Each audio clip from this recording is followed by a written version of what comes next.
Eu sou Marta Scher, já fui desta casa aqui da UFRJ, fiz doutorado em Linguística aqui na UFRJ, mestrado na PUC, veio do interior de Minas Gerais, da roça, mas fui estudando e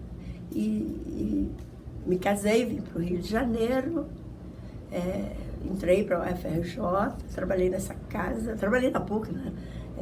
E na UFRJ, depois fui para Brasília, trabalhei na UNB e atualmente, ainda estou ligada ao UNB, já me aposentei da UFRJ e hoje estou como professora voluntária da UFES, já fui professora visitante pela UFES, pela CAPES e hoje estou como professora voluntária, né? E continuo ligada ao UFRJ pelo PU, pelo Programa de Estudo sobre o Uso da Língua, onde eu tracei toda a minha trajetória de pesquisadora de variação linguística. Você podia falar um pouquinho das origens do PU, Marta, pra gente? Olha, posso sim, mas antes de falar exatamente das origens do PU, é interessante falar que a pesquisa sociolinguística brasileira começou por meio de um projeto, Competências Básicas do Português, que foi... as pessoas contactaram a professora Miriam Lemley para ter uma amostra de como que ela fala das pessoas que frequentavam o Mobral, né, o Movimento Brasileiro de Alfabetização. E aí a professora Miriam Lemley convidou o professor Naro, porque o professor Naro sempre foi voltado para variação e mudança linguística. Embora tenha formação gerativa em matemática e tudo mais, ele sempre quis entender a mudança linguística, né?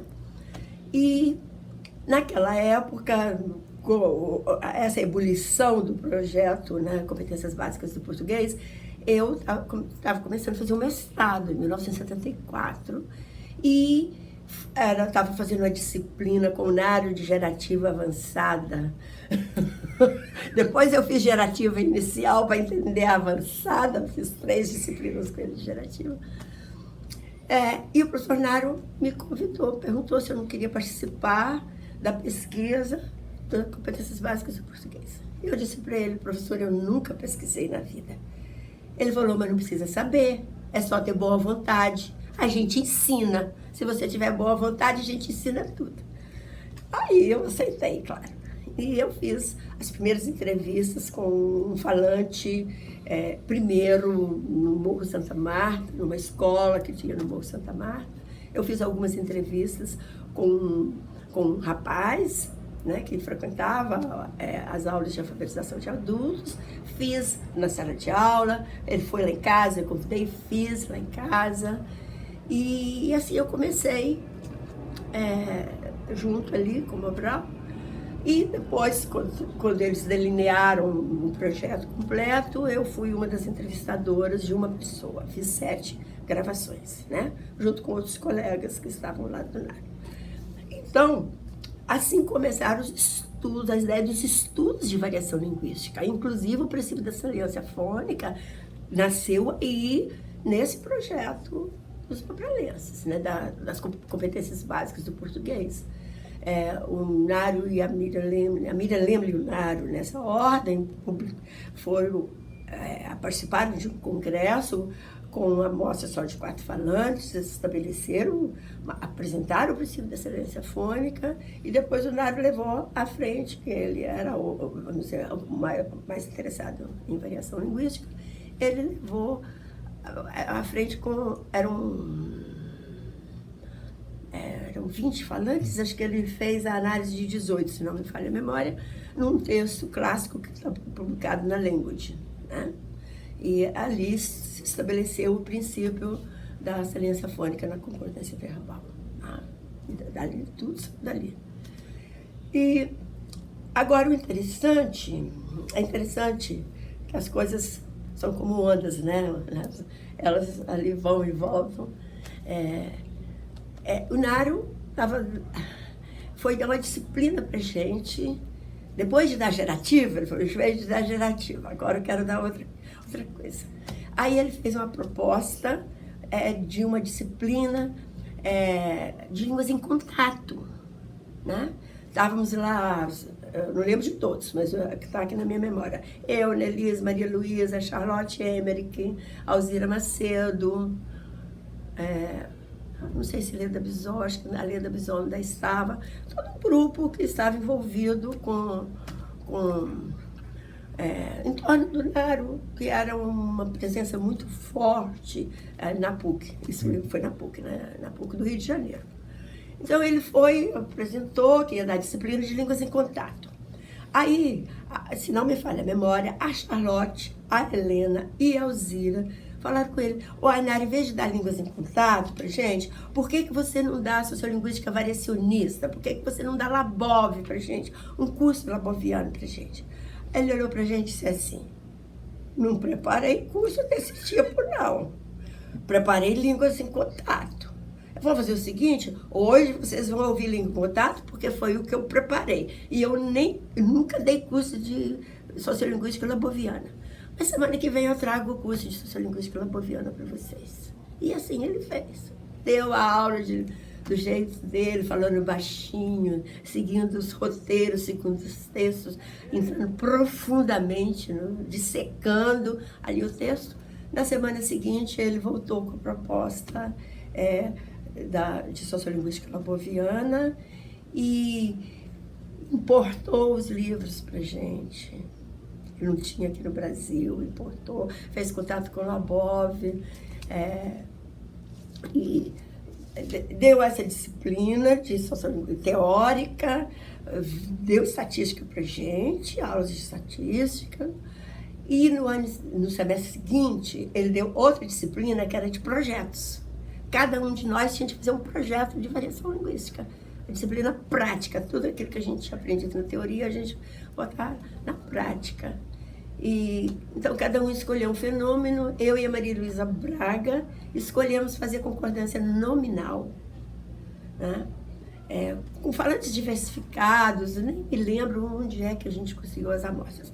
Mas o fato que a gente fez essa, na concordância nominal, a Alzira e a Helena já tinham um projeto de aspectos fonológicos, uma amostra de cordeiro, a Charlotte já tinha a sua pesquisa voltada para o Alto Xingu, né? E assim, cada um elegeu ali um fenômeno e nós começamos a trabalhar nos dados, ou transcrever o material que a gente tinha disponível, etc. e tal. E a gente foi conversar, ele falou assim, amanhã eu vou no computador para mostrar para vocês como é que funciona. Aí nós fomos conversar com ele, eu e Maria Luísa. Como é que é? Porque a gente nem sabia que tinha de codificar os dados nem nada, a gente não tinha entendido isso, você entende? Aí nós fomos conversar com ele, aí ele mostrou como que tinha. Eu e a Maria Luísa ficamos olhando uma para outra assim, viramos a noite, codificando, para ter os dados. E aí, uma coisa que vocês não sabem é que naquela época só existia computador de grande porte. Não existia as facilidades que nós temos hoje, entendeu? Tudo na palma da mão. E os dados, a entrada, a gente tinha de fazer os agrupamentos de contexto idêntico, porque não tinha programa que fazia isso, não. A gente fazia em folhas de papel, fazia. Não, nessa época, fazia sim, que tinha de entrar já agrupado. E entrava em cartão. Vocês não têm essa memória, mas, por exemplo, loteria esportiva, tudo era feito com cartão perfurado. Vestibular, cartão perfurado. E tinha as máquinas, as perfuradoras de cartão, que a gente chamava de punch. Aí, que deve ser perfurar em inglês, não sei, mas eram as punches. Então a gente ia para lá para perfurar os cartões. Era assim, comprava uma caixinha de 2.000 cartões, carregava numa bolsa, e depois tinha a reader, que lia os cartões. e tinha print, onde ia sair os resultados só saíam no dia seguinte. Ficava uma noite, às vezes, sendo executado. Mas o fato... E todo mundo falava, qual punch que você vai fazer? E a reader 1, a reader 2, e vai sair em qual? Print 1, print 2. Naquela época, usava-se esse vocabulário. Hoje ele foi passageiro, vamos dizer assim, né? E o fato é que a gente começou a fazer as pesquisas. Paralelamente a isso, o Naro pede ao Labov um auxiliar para a área de computação, ou antes disso até, porque ele nunca tinha feito análise variacionista em computação, assim, pelo que eu me lembro. E veio o Gregory Guy, que era aluno de doutorado do Labov. O Labov mandou o Gregory Guy. E o Naro, como já tinha feito matemática, o Naro montou um programa para auxiliar o programa que já existia, que chamava, acho que Suamink, que nos auxiliar, fazia a junção lá dos dados. Enfim, a gente aprendeu a usar o programa nessa época, né? Ainda não existia PU, né? Eram as pesquisas da disciplina, né? Aí, naquela época, aí cada um de nós, eu duplas, né? Eu e a Maria Luísa Braga fizemos em dupla, teve o primeiro encontro nacional de linguística na PUC, acho que é assim o nome do encontro, que a PUC tinha um encontro, fez esse, não lembro quantos encontros ela fez, mas eu me lembro do primeiro, porque todos nós mandamos resumos, entende, para esse evento. Apresentamos nossos primeiros resultados e esse artigo meu e da Maria Luísa Braga está publicado nos anais do evento. Recentemente eu escaneei para botar no meu computador, eu tenho ele escaneado, porque o volume está simplesmente esfacelando, ele está se perdendo. O papel está todo, as folhas todas já... ficou velho, está velho. Que isso foi 75, o texto saiu publicado em 76. Se alguém quiser, pode me mandar mensagem que eu mando para você, Marcelo. Obrigado. Tá? É a história aí. Enfim, aí a notícia, o que eu fiquei sabendo na época é que a professora Lúcia Pinheiro Lobato, né, estava querendo que o Naro fosse para Brasília, né? Estava querendo levar para incrementar o programa da UNB.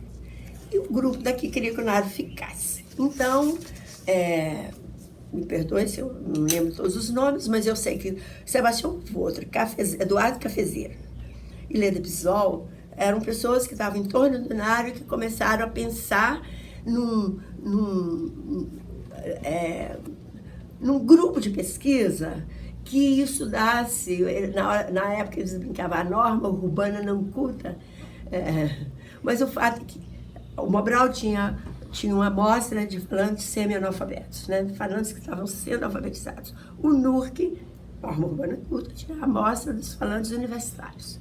Então se decidiu fazer uma amostra que fosse contratar pessoas do ensino fundamental e do ensino médio, na época primário e ginásio, né? E segundo grau. E ensino fundamental e médio, certo?